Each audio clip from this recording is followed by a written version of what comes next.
الحمدللہ رب العالمین والصلاة والسلام علی محمد الامین۔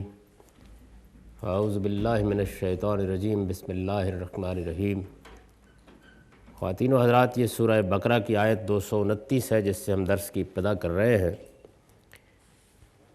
یہ وہی سلسلہ بیان ہے جس میں طلاق کا قانون زیر بحث ہے۔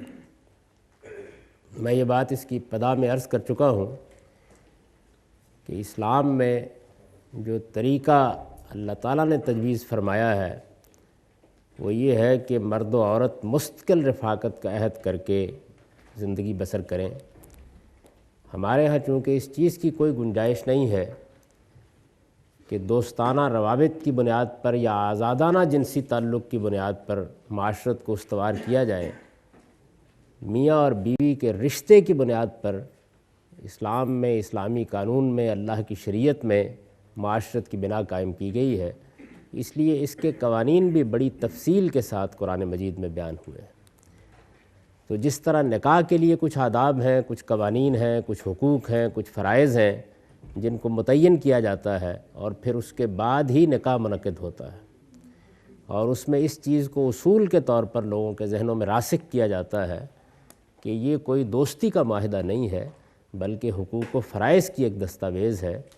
اس میں ایک خاتون نے یہ فیصلہ کیا ہے کہ وہ اپنے آپ کو شوہر کی حیثیت سے ایک مرد کے سپرد کر دے گی، چنانچہ اس کے کچھ لازمی نتائج ہیں جو نکلتے ہیں اور ان کا لحاظ کر کے یہ رشتہ قائم کیا جا سکتا ہے۔ اسی طریقے سے اس کو توڑنے کے لیے بھی ایک مفصل قانون ہے جو اللہ تعالیٰ نے بیان فرمایا ہے۔ میں نے یہ عرض کیا تھا کہ اس قانون سے ناواقفیت کی وجہ سے ہمارے ہاں بہت سے مسئلے پیدا ہوتے ہیں۔ قرآن مجید کے اس قانون کو ہر شخص کو، خواہ وہ مسلمان مرد ہے یا عورت، بہت اچھی طرح سمجھ لینا چاہیے۔ اس میں یہ چیز زیر بحث آ چکی ہے کہ طلاق دینے کا طریقہ کیا ہے۔ یہ بتایا گیا ہے کہ اگر ایسی صورت پیدا ہو جاتی ہے تو پھر عزم کے ساتھ، ارادے کے ساتھ، سوچ سمجھ کر یہ اقدام کرنا چاہیے۔ اگر کسی آدمی نے اشتعال کی حالت میں طلاق طلاق کے الفاظ زبان سے نکال دیے ہیں، یا 1 2 3 طلاق کہہ دیا ہے، یا یہ کہا ہے کہ میں 1000 طلاق دیتا ہوں یا طلاق دیتا ہوں، تو یہ سب حرام فعل ہے۔ یعنی ان میں سے کوئی چیز بھی نہیں ہے جس کو اللہ تعالیٰ نے جائز قرار دیا ہے۔ یہ صرف ناواقفیت اور جہالت ہے جس کی بنیاد پر اس طریقے سے طلاق دی جاتی ہے۔ طلاق دینے کے لیے یہ ضروری ہے کہ آدمی نے ٹھنڈے دل و دماغ کے ساتھ ارادہ کیا ہو۔ جس طریقے سے آپ باقی معاملات کا ارادہ کرتے ہیں، عزم کرتے ہیں، بالکل اسی طریقے سے یہ معاملہ بھی ہونا چاہیے، اور پھر اس کے بعد خاندان کے لوگ درمیان میں پڑھ کر صلح صفائی کرائیں۔ اگر اس کی کوئی صورت نہیں پیدا ہوتی اور آخری نتیجہ یہی نکلتا ہے کہ علیحدگی ہونی ہے، تو پھر طلاق دی جائے گی، اور جب طلاق دی جائے گی تو 3 مہینے کی مدت ہوگی جس میں شوہر کو رجوع کا حق دیا گیا ہے۔ اب اس حق کو اگر اس نے استعمال کر لیا ہے تو پھر یہ سوال پیدا ہوتا ہے کہ کیا وہ دوبارہ بھی یہ حق استعمال کر سکتا ہے؟ تو میں نے عرض کیا تھا کہ پوری زندگی میں 3 مرتبہ اس حق کو استعمال کرنے کی اجازت دی گئی ہے۔ 2 مرتبہ کی نوعیت یہ ہے کہ اس میں استعمال کرنے کے بعد فیصلہ واپس لیا جا سکتا ہے، لیکن تیسری مرتبہ فیصلہ واپس لینے کی گنجائش ختم کر دی گئی ہے۔ اور 3 طلاق یا 2 طلاق کا ہرگز یہ مطلب نہیں ہے کہ آدمی کھڑے کھڑے یہ کہے کہ 2 طلاق دے دی یا 3 طلاق دے دی۔ اس کے معنی اصل میں یہ ہے کہ ایک رشتہ نکاح میں ایک شخص کو 2 مرتبہ یہ حق حاصل ہے کہ وہ طلاق دے اور پھر اس کے بعد اپنا فیصلہ واپس لے دے۔ اور طلاق اگر دینے ہی کا ارادہ ہے، واپس لینے کا ارادہ نہیں ہے، تو عدت گزر جائے گی۔ ایک ہی طلاق بہت کافی ہے، اس سے کوئی مسائل پیدا نہیں ہوں گے، کوئی پیچیدگی پیدا نہیں ہوگی۔ مرد و عورت الگ ہو جائیں گے، عورت آزاد ہے، وہ جہاں چاہے شادی کر لے، مرد آزاد ہے، وہ جہاں چاہے شادی کر لے۔ اور اگر وہ اس کے بعد 2 سال 4 سال کا عرصہ گزر جانے کے بعد بھی یہ چاہیں گے کہ دوبارہ مل جائیں تو ان کا نکاح ہو سکتا ہے۔ تو جو طریقہ اللہ تعالیٰ نے تجویز فرمایا ہے اس میں کوئی پیچیدگی پیدا نہیں ہوتی، کوئی خرابی پیدا نہیں ہوتی۔ لوگ پہلے اس کی خلاف ورزی کرتے ہیں اور پھر اس کے بعد اس کے حل ڈھونڈنے کے لیے نکل کھڑے ہوتے ہیں۔ تو یہ بتا دیا گیا۔ اب آخر میں یہ کہا ہے کہ فَإِن طَلَّقَهَا فَلَا تَحِلُّ لَهُ مِن بَعْدُ حَتَّى تَنكِحَ زَوْجًا غَيْرَهُ، یعنی اگر پھر یہ صورت ہوتی ہے کہ زندگی میں تیسری مرتبہ بھی طلاق کا حق استعمال کر لیا ہے، یعنی ایک بار استعمال کیا پھر فیصلہ واپس لے لیا،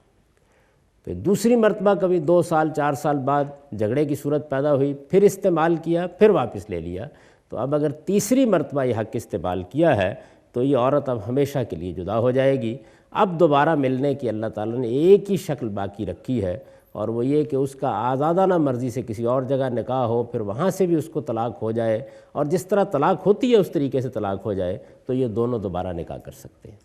یہ ہفت خان اس لیے حائل کر دیا ہے تاکہ لوگ نکاح اور طلاق کے معاملے کو ایک سنجیدہ معاملہ سمجھیں، ان کو یہ معلوم ہو کہ یہ روز روز کرنے کا اقدام نہیں ہے۔ اگر 2 مرتبہ انہوں نے زندگی میں یہ اقدام کر کے واپس لے لیا تھا تو اب انہیں سوچ سمجھ کر یہ اقدام کرنا چاہیے تھا۔ اس کو قرآن مجید نے واضح کر دیا۔ اس کے بعد یہ بتایا ہے کہ اگر وہاں سے بھی طلاق ہو جاتی ہے فَإِن طَلَّقَهَا فَلَا جُنَاحَ عَلَيْهِمَا أَن يَتَرَاجَعَا إِن ظَنَّا أَن يُقِيمَا حُدُودَ اللَّهِ، تو پھر اس میں کوئی حرج کی بات نہیں کہ یہ دونوں ایک مرتبہ پھر میاں بیوی بننے کا فیصلہ کر لیں، لیکن اس کے لیے یہ ضروری ہے کہ انہیں اطمینان ہو کہ اب یہ اللہ کے حدود کی خلاف ورزی نہیں کریں گے۔ یعنی چونکہ 2 مرتبہ یہ حادثہ ہو چکا ہے، 2 مرتبہ ایک دوسرے سے علیحدگی کا فیصلہ کر چکے ہیں، پھر تیسری مرتبہ یہ جاننے کے باوجود کہ دوبارہ ملنے کی کوئی صورت نہیں ہوگی، یہ فیصلہ پھر بھی انہوں نے کیا ہے، لہٰذا اب اگر دوبارہ مل رہے ہیں تو انہیں بہت اچھی طرح اس بات کو سمجھ لینا چاہیے کہ اللہ کے حدود کی پیروی کی جا سکتی ہے، اللہ کے حدود کی پابندی کی جا سکتی ہے، اللہ کے حدود کی پاسداری قائم رکھی جا سکتی ہے، تو پھر یہ رشتہ قائم کیا جائے۔ ارشاد فرمایا وَتِلْكَ حُدُودُ اللَّهِ يُبَيِّنُهَا لِقَوْمٍ يَعْلَمُونَ کہ یہ اللہ کے مقرر کردہ حدود ہیں جنہیں وہ ان لوگوں کے لیے واضح کرنا چاہتا ہے جو علم حاصل کرنا چاہتے ہیں۔ یعنی یہ حدود ان لوگوں کو بتائے جا رہے ہیں جو صحیح بات کو سمجھنا چاہتے ہوں، اللہ تعالیٰ کے قانون کی حکمتوں کو بہت اچھی طرح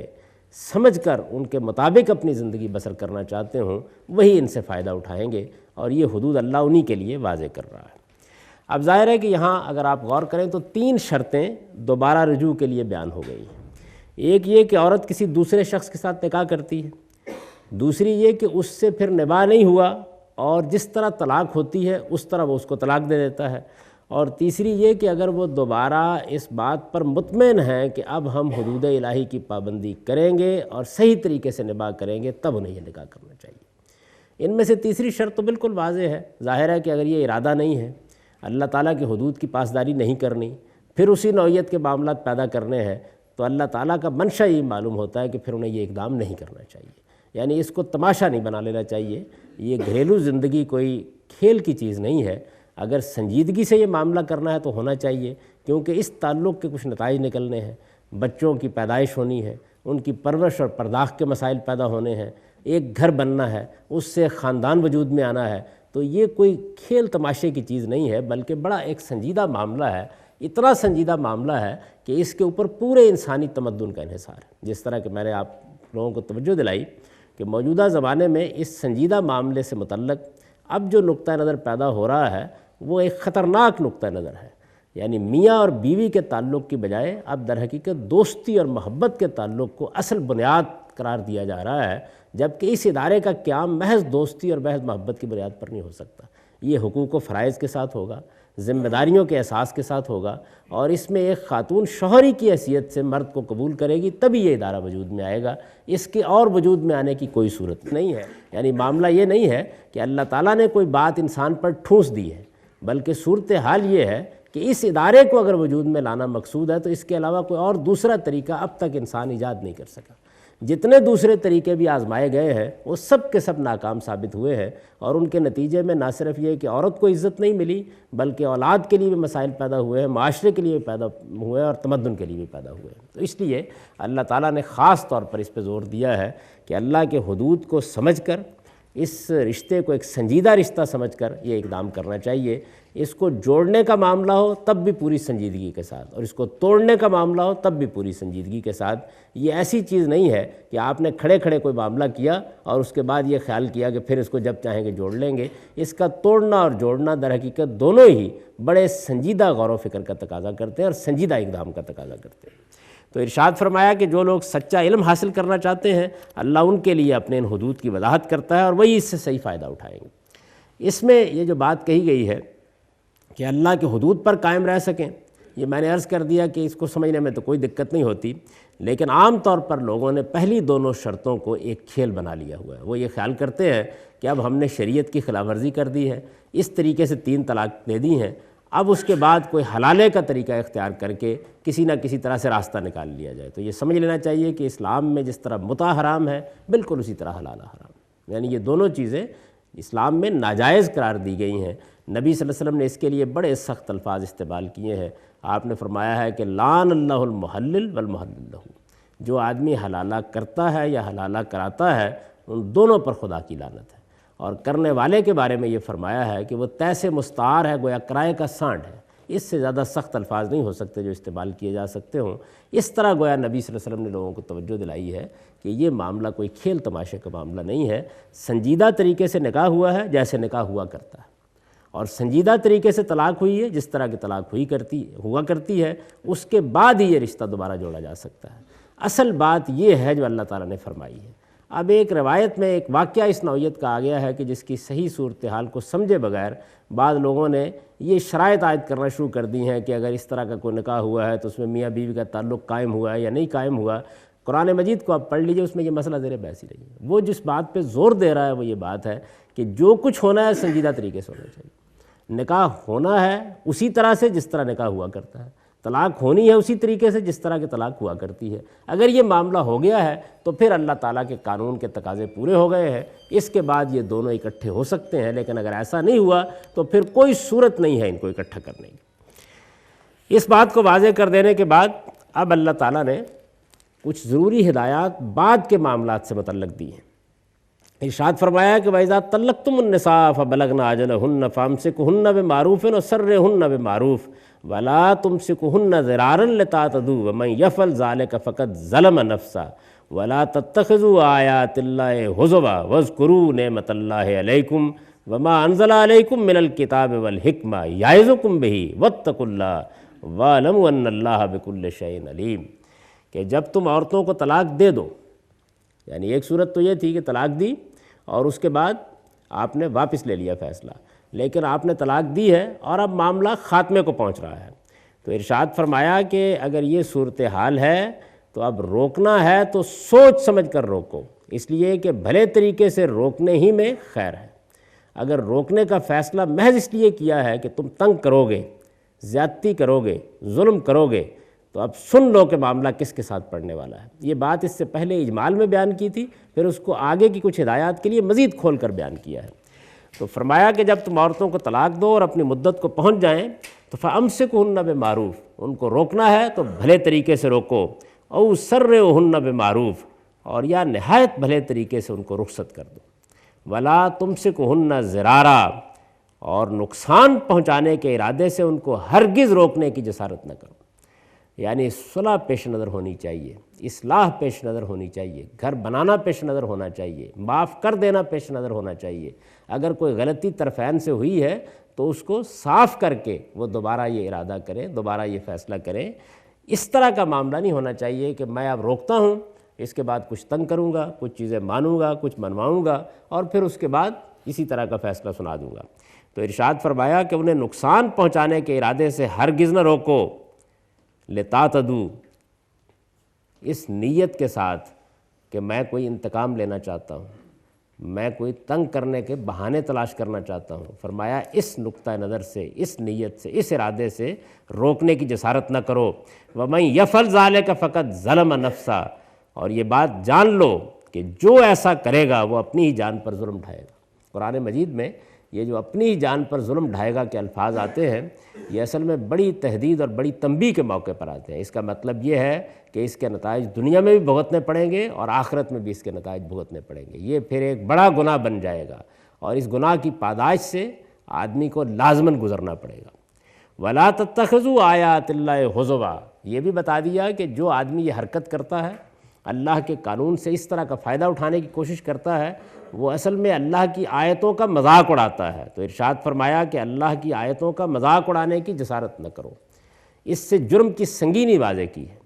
کہ تم جب اس قانون کی خلاف ورزی کر رہے ہوتے ہو یا عورت کو تنگ کرنے کے لیے روکنے کی کوشش کر رہے ہوتے ہو، یا تمہاری نیت اصلاح کی نہیں ہوتی اور بظاہر یہ تاثر دے رہے ہوتے ہو، تو یہ معاملہ ایک عورت کے ساتھ نہیں ہو رہا ہوتا، ایک خاندان کے ساتھ نہیں ہو رہا ہوتا، یہ معاملہ اللہ کی آیات کے ساتھ ہو رہا ہوتا ہے اور تم اللہ کی آیتوں کا مذاق اڑا رہے ہوتے ہو۔ اب خوب اچھی طرح سے سمجھ لو اور اس بات کو جان لو کہ اگر اللہ کی آیات کا مذاق اڑا کر قیامت میں اس کے سامنے جاؤ گے تو کن نتائج کو بھگتنا پڑے گا۔ تو سب سے بڑھ کر اس چیز کا خیال رکھو کہ تمہارا معاملہ پروردگار عالم کے ساتھ ہے۔ اس کے بعد ایک اور چیز کی طرف توجہ دلائی، اور اس سے یہ اندازہ کیا جا سکتا ہے کہ اللہ تعالیٰ کے نزدیک یہ معاملہ کتنی سنجیدہ توجہ کا متقاضی ہے۔ ارشاد فرمایا وَاذْكُرُوا نِعْمَتَ اللَّهِ عَلَيْكُمْ، اللہ تعالیٰ نے تم کو دین دیا ہے، اللہ تعالیٰ نے تم کو ہدایت دی ہے، اللہ تعالیٰ نے تمہیں اپنی معرفت دی ہے، اللہ تعالیٰ نے تمہاری طرف پیغمبر بھیجا ہے اور اس کے ذریعے سے تم پر حق کو واضح کیا ہے۔ اس نعمت کو ہمیشہ یاد رکھو، یعنی تمہارے لیے کوئی عذر کی چیز باقی نہیں رہ گئی۔ دوسرے لوگ تو ہو سکتا ہے کہ اس معاملے کو ایک عام معاشرتی معاملہ سمجھے، اس میں دھوکہ دینے کو ایسا ہی دھوکہ دینے کا معاملہ سمجھے جس طرح کہ وہ زندگی کے باقی معاملات میں آسانی کے ساتھ یہ کام کر لیتے ہیں، لیکن تمہیں یہ بات یاد رکھنی چاہیے کہ یہ اللہ کا قانون ہے جو تمہیں دیا گیا ہے، اللہ کی ہدایت ہے جو تم پر پہنچائی گئی ہے، اس لیے اللہ کی اس نعمت کے شکر گزار بن کے رہو اور اسے ہمیشہ یاد رکھو۔ اور اس بات کو بھی یاد رکھو کہ اللہ نے تم کو اس کتاب کے ذریعے سے، اس قرآن مجید کے ذریعے سے دو چیزیں دی ہیں۔ ایک اپنی حکمت عطا فرمائی ہے، ایمان کی نعمت سے نوازا ہے، یہ بتایا ہے کہ اخلاق کی حدود کیا ہے جن کی تمہیں پابندی اور پیروی کرنی ہے، ایک یہ چیز دی ہے، اور دوسرے تمہیں قانون اور شریعت دی۔ اور قانون اور شریعت کے بارے میں ہمیشہ توجہ دلایا کرتا ہوں کہ یہ کس مقصد کے لیے دی گئی ہے۔ یہ اس وجہ سے دی گئی ہے کہ وہ معاملات جن میں انسان کے لیے خود کوئی فیصلہ کرنا ممکن نہیں ہے، یا فیصلہ کرنے کی کوئی بنیاد عقل اور فطرت میں موجود نہیں ہے، وہ اگر فیصلہ کرے تو اس میں کوئی بڑا نقصان پہنچنے کا اندیشہ ہو سکتا ہے، ان معاملات میں اللہ تعالیٰ نے خود رہنمائی فرما کے حدود متعین کر دی ہے۔ چنانچہ شریعت کا مطالعہ کرنے سے یہ معلوم ہوتا ہے کہ جس جگہ پر بھی انسان نے اس کی خلاف ورزی کی ہے، اور خلاف ورزی کی وجہ اکثر و بیشتر انسان کے جذبات ہوتے ہیں، صحیح توازن کے ساتھ فیصلہ نہ کرنے کی صلاحیت ہوتی ہے، کسی خاص چیز کا غلبہ ذہن پر قائم ہو جاتا ہے، چنانچہ وہ اس طرح کے فیصلے کرتا ہے، اور صدی دو صدی کے بعد یہ بالکل واضح ہو جاتا ہے کہ اس کے ذریعے سے خود انسان نے اپنے آپ کو کیا نقصان پہنچایا، انسانی تمدن کو کیا نقصان پہنچایا۔ اس لیے خاص طور پر یہ کہا کہ اس نعمت کو یاد رکھو۔ یعظکم بہ، یعنی پہلی بات یہ کہی کہ یہ خدا کی نعمت ہے جو تمہیں دی گئی ہے قرآن کی صورت میں، پیغمبر کی صورت میں۔ پھر بتایا کہ یہ جانتے ہو کہ اس نعمت میں تمہیں ملا کیا ہے، اس میں تمہیں حکمت ملی ہے، دانش ملی ہے، ایمان ملا ہے، اخلاق ملا ہے، اور اس کے ساتھ قانون اور شریعت عطا کیے گئے۔ اس کے بعد یہ کہا یعظکم بہ، اللہ تمہیں اس کی نصیحت کرتا ہے، تمہیں خوب اچھی طرح سے کان کھول کر سن لینا چاہیے کہ نصیحت کرنے والا کون ہے، وہ پروردگار ہے جو جہانوں کا مالک ہے۔ واتقوا اللہ، اس لیے اللہ سے ڈرو، اللہ کا تقوی اختیار کرو۔ اگر ایک مظلوم کے ساتھ معاملہ کر رہے ہو، غریب کے ساتھ معاملہ کر رہے ہو، مسکین کے ساتھ معاملہ کر رہے ہو، ضعیف کے ساتھ معاملہ کر رہے ہو، تو یہ خیال نہ کرو کہ تمہیں کوئی یہاں نمٹنے والا نہیں ملے گا تو اللہ کا سامنا بھی نہیں کرنا۔ اللہ سے ڈرو۔ وَاعْلَمُوا أَنَّ اللَّهَ بِكُلِّ شَيْءٍ عَلِيمٌ، اور اچھی طرح اس بات کو ذہن نشین کر لو کہ اللہ ہر چیز سے پوری طرح باخبر ہے، کوئی چیز اس کی نگاہوں سے چھپی ہوئی نہیں ہے۔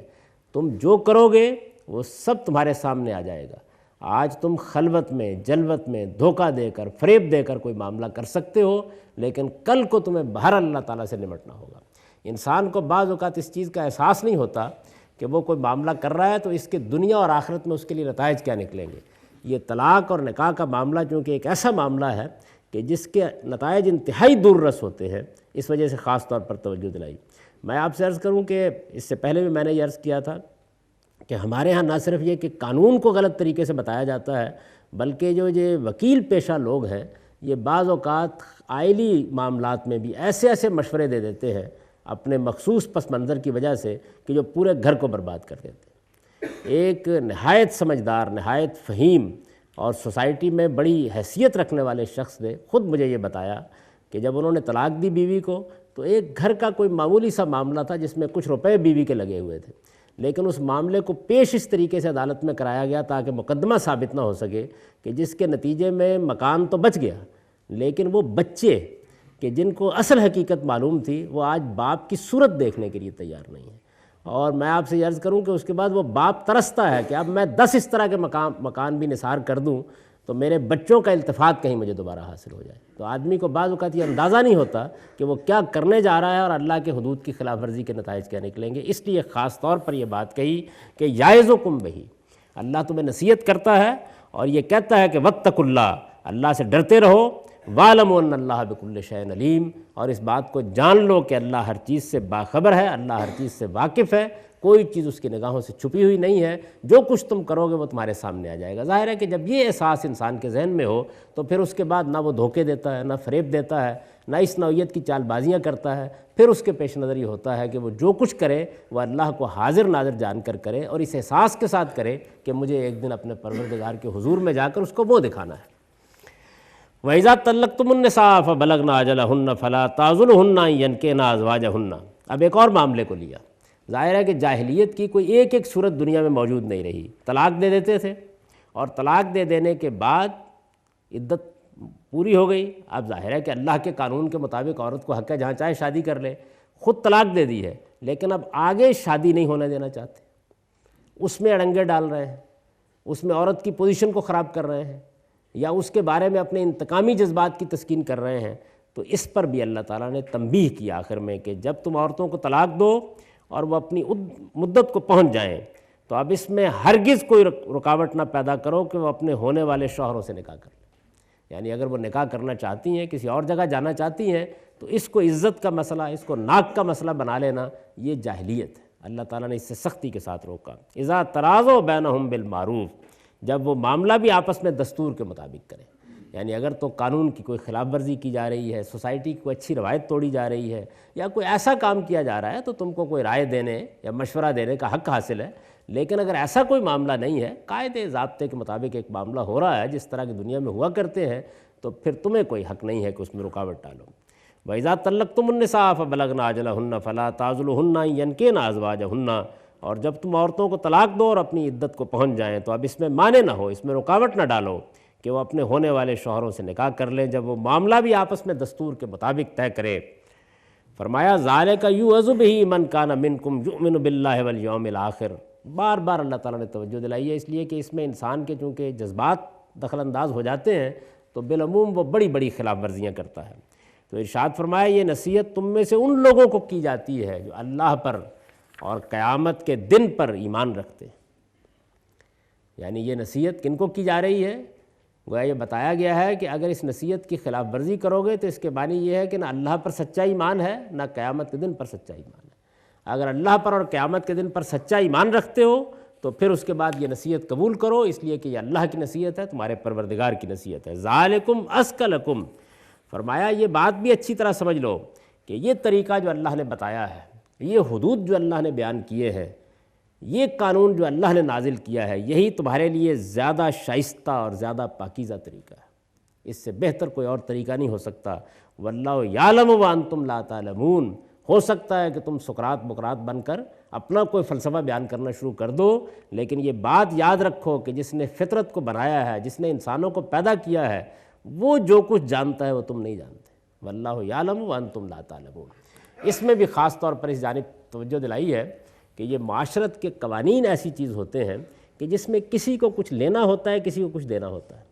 کسی کو اپنی حیثیت اور مرتبے کے لحاظ سے کچھ اظہار کرنا ہوتا ہے اور کسی کو بہرحال اپنی فضیلت کے لحاظ سے کوئی اقدام کرنا ہوتا ہے۔ چنانچہ اس طرح کے معاملات میں جذبات دخل انداز ہو جاتے ہیں، تعصبات دخل انداز ہو جاتے ہیں، انسان بعض اوقات حدود سے تجاوز کر جاتا ہے، تو خاص طور پر یہ توجہ دلائی ہے کہ اس قانون کو سمجھ لو بہت اچھی طرح، اللہ اس کو سمجھا دیں گے، اللہ تعالیٰ نے ہر پہلو سے اس کو واضح کر دیا ہے، لیکن جو حقوق فرائض کی تقسیم اس میں کی گئی ہے وہ بڑی حکمت پر مبنی ہے، اور یہ اس پروردگار نے کی ہے کہ جو دلوں کے حال جانتا ہے۔ اس سے ہٹ کر کوئی معاملہ کرو گے تو عین ممکن ہے کہ تمہارے جذبات کی تسکین ہو جائے، لیکن دنیا کا نظم اس کے نتیجے میں درم برم ہو جائے گا۔ دنیا کے نظم کو اگر قائم رکھنا ہے اور اپنے لیے صلاح و فلاح کا اہتمام کرنا ہے تو پھر اس قانون کو سمجھ کر اس پر عمل کرنے کی ضرورت ہے، اور یہ فرمایا کہ یہ قانون اس کا دیا ہوا ہے جو دلوں کے حال جانتا ہے، اس کا دیا ہوا ہے جو پوری کائنات کا خالق ہے، اس کا دیا ہوا ہے کہ جس کا علم ہر چیز کو محیط ہے، اس کا دیا ہوا ہے کہ جس کی حکمت کی اتھاہ گہرائیوں کو کوئی نہیں پہنچ سکتا،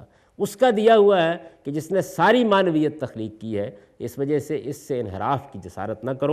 کرو گے تو اس کے نتائج دنیا اور آخرت دونوں میں بھگتنے پڑیں گے۔ یہ بات واضح کر دینے کے بعد گویا طلاق سے متعلق جتنی چیزیں تھیں وہ تو پایہ تکمیل کو پہنچ گئیں۔ اب اس کے بعد بچوں کے معاملات کو موضوع بنایا ہے یعنی اگر بچہ ہے، اس کے دودھ پینے کا معاملہ ہے یا اس کی کفالت کا معاملہ ہے، کیونکہ طلاق کے ساتھ ہی یہ مسائل پیدا ہو جاتے ہیں، تو وہ بھی اب تفصیل کے ساتھ زیر بحث آئیں گے۔ اب ہم وقت ہو گیا، اس لیے درس کو یہیں ختم کرتے ہیں۔ آپ اس کا سادہ ترجمہ سن لیجئے۔ پھر اگر 2 مرتبہ طلاق سے رجوع کے بعد شوہر نے اسی رشتہ نکاح میں بیوی کو تیسری مرتبہ طلاق دے دی، تو اب اس کے لیے جائز نہ ہوگی جب تک اس کے سوا کسی دوسرے شوہر سے نکاح نہ کرے۔ لیکن اگر اس دوسرے شوہر نے بھی طلاق دے دی تو پہلے میاں بیوی کے لیے ایک دوسرے کی طرف رجوع کر لینے میں کوئی مذائقہ نہیں ہے، اگر یہ توقع رکھتے ہوں کہ اب وہ حدود الہی پر قائم رہ سکیں گے، اور یہ اللہ کے مقرر کردہ حدود ہیں جنہیں وہ ان لوگوں کے لیے واضح کر رہا ہے جو علم حاصل کرنا چاہتے ہوں۔ اور جب تم عورتوں کو طلاق دو اور اپنی مدت کو پہنچ جائیں تو انہیں بھلے طریقے سے روک لو یا بھلے طریقے سے رخصت کر دو، اور انہیں نقصان پہنچانے کے ارادے سے ہرگز نہ روکو کہ اس طرح ان پر زیادتی کرو، اور جان لو کہ جو ایسا کرے گا وہ اپنی ہی جان پر ظلم ڈھائے گا، اور اللہ کی آیتوں کو مذاق نہ بناؤ، اور اپنے اوپر اللہ کی عنایت کو یاد رکھو اور اس قانون اور حکمت کو یاد رکھو جو اس نے اتاری ہے، جس کی وہ تمہیں نصیحت کرتا ہے، اور اللہ سے ڈرتے رہو اور خوب جان رکھو کہ اللہ ہر چیز سے واقف ہے۔ اور جب تم عورتوں کو طلاق دو اور وہ اپنی مدت کو پہنچ جائیں تو اب اس میں معنی نہ ہو کہ وہ اپنے ہونے والے شوہروں سے نکاح کر لیں، جب وہ معاملہ بھی آپس میں دستور کے مطابق طے کریں۔ یہ نصیحت تم میں سے ان لوگوں کو کی جاتی ہے جو اللہ پر اور قیامت کے دن پر ایمان رکھتے ہیں، یہی تمہارے لیے زیادہ شائستہ اور زیادہ پاکیزہ طریقہ ہے، اور حقیقت یہ ہے کہ اللہ جانتا ہے اور تم نہیں جانتے۔ اقول قولی ھذا واستغفر اللہ لی ولکم۔